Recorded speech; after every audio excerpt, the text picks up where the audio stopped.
प्रदेश की राज्यसभा सीट से मीनाक्षी नटराजन का नामांकन हुआ खारिज। सीएम डॉक्टर मोहन यादव बोले, कांग्रेस को आत्मविश्लेषण की जरूरत है। आपको बता दें कि मीनाक्षी नटराजन जो है उनका नामांकन खारिज हो गया, जिसके बाद कांग्रेस लगातार आरोप लगा रही है कि इलेक्शन कमीशन जो है वो भाजपा के दबाव में काम कर रहा है।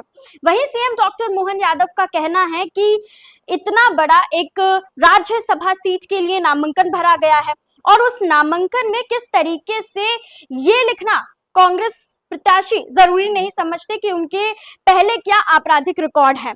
कोई अगर पार्षदी का चुनाव भी लड़ता है, उसके लिए नामांकन भरा जाता है, तो उसमें भी छोटे से इलेक्शन के लिए भी नामांकन जो है भरने में ध्यान रखने की जरूरत होती है। लेकिन राज्यसभा सीट का जब नामांकन मीनाक्षी नटराजन के द्वारा भरा गया है तो उन्होंने अपने आपराधिक रिकॉर्ड का जिक्र उसमें क्यों नहीं किया। मीनाक्षी नटराजन का नामांकन खारिज होने के बाद सीएम मोहन यादव ने यह भी कहा है कि कांग्रेस ने जान करते हार के डर से षड्यंत्र पूर्वक उनके प्रत्याशी के फार्म में गलती रखी, क्योंकि ये सीट पर कई सारे कांग्रेसियों की नजर थी। जब उनको सीट नहीं मिली तो ये खेल बिगाड़ने का काम कांग्रेसियों ने किया। कितनी छोटी बात है, कोई पंच सरपंच का भी फार्म भरता है तो क्या उसके आपराधिक रिकॉर्ड की जानकारी नहीं देना चाहिए?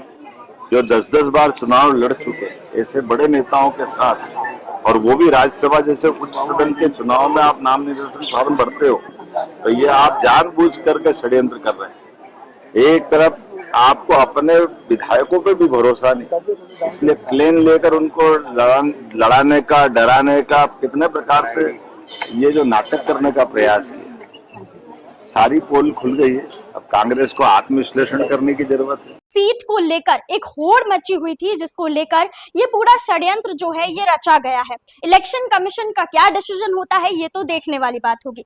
तबकि कांग्रेस का लगातार ये कहना है कि मीनाक्षी नटराजन के ऊपर कोई आपराधिक रिकॉर्ड नहीं है। अब ऐसे में लगातार कांग्रेस आरोप लगा रही है कि इलेक्शन कमीशन जो है वो भाजपा के दबाव में काम कर रहा है। एक और भाजपा के अंदर कहीं ना कहीं खुशी की लहर देखने के लिए मिल रही है और कांग्रेस लगातार विरोध जताती हुई नजर आ रही है। मध्य प्रदेश को लोटपोट कर दिया है। ये जड़ मूल से जब तक समाप्त नहीं होगा तो अगली बार आपकी भावी पीढ़ी भी वोट डालने लायक नहीं बचेगी।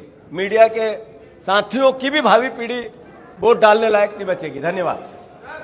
बात चाहे धरना प्रदर्शन की हो और अब दिल्ली तक पहुंचने की बात हो और इलेक्शन कमीशन से लगातार डायरेक्ट जो संवाद है वो करने का प्रयास जो है लगातार किया जा रहा है। अब ऐसे में देखना ये होगा कि कांग्रेस की तरफ से जो इतना बड़ा आंदोलन किया जा रहा है, इतना बड़ा धरना प्रदर्शन किया जा रहा है, इसका क्या असर देखने के लिए मिलता है।